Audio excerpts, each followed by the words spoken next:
Our Milky Way galaxy is filled with enormous islands of gas. These great clouds glow from the radiation of super bright stars shining nearby.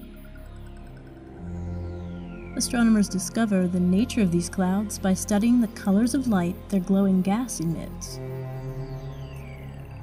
When we spread open the light, each element or molecule in the gas reveals a unique barcode of colored lines.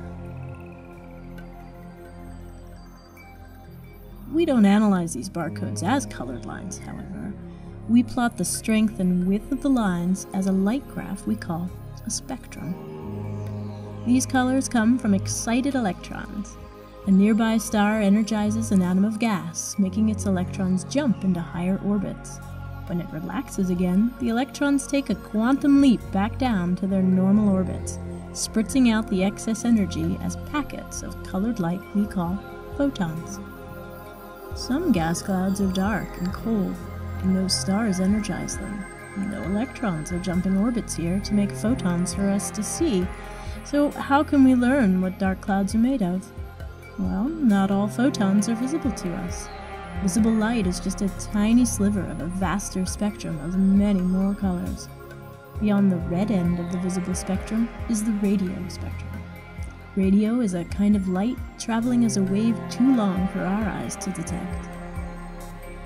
Clouds that appear dark to our eyes are actually shining in radio light. We build immense radio telescopes to gather these feeble radio waves from these dark islands in space. We graph the wave strength of the radio colors, what we call frequencies, to make a radio spectrum.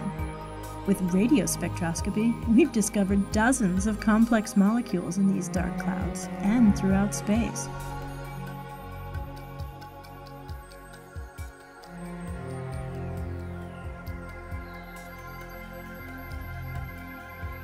Recall, these complex molecules don't emit photons by excited electrons jumping between orbits.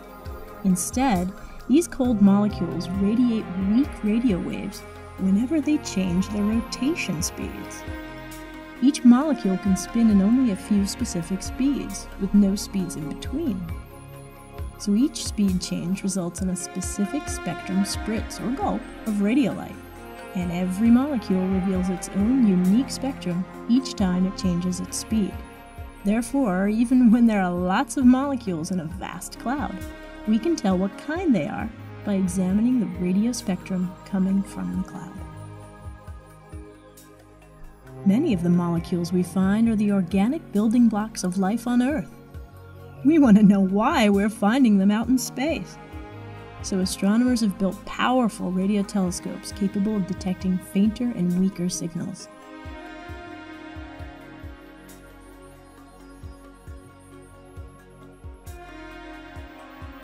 And chemists have built state-of-the-art laboratories that recreate the incredible temperatures and densities in which molecules seem to form in space.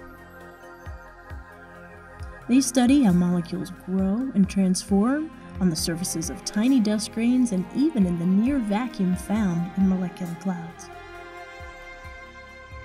Chemists are sharing these large catalogs of molecular spectra, those fingerprints of molecules, with astronomers to help them identify mysterious molecules found in space. This Astro Chemistry collaboration may one day uncover the cosmic origins of the complex molecules that make life possible.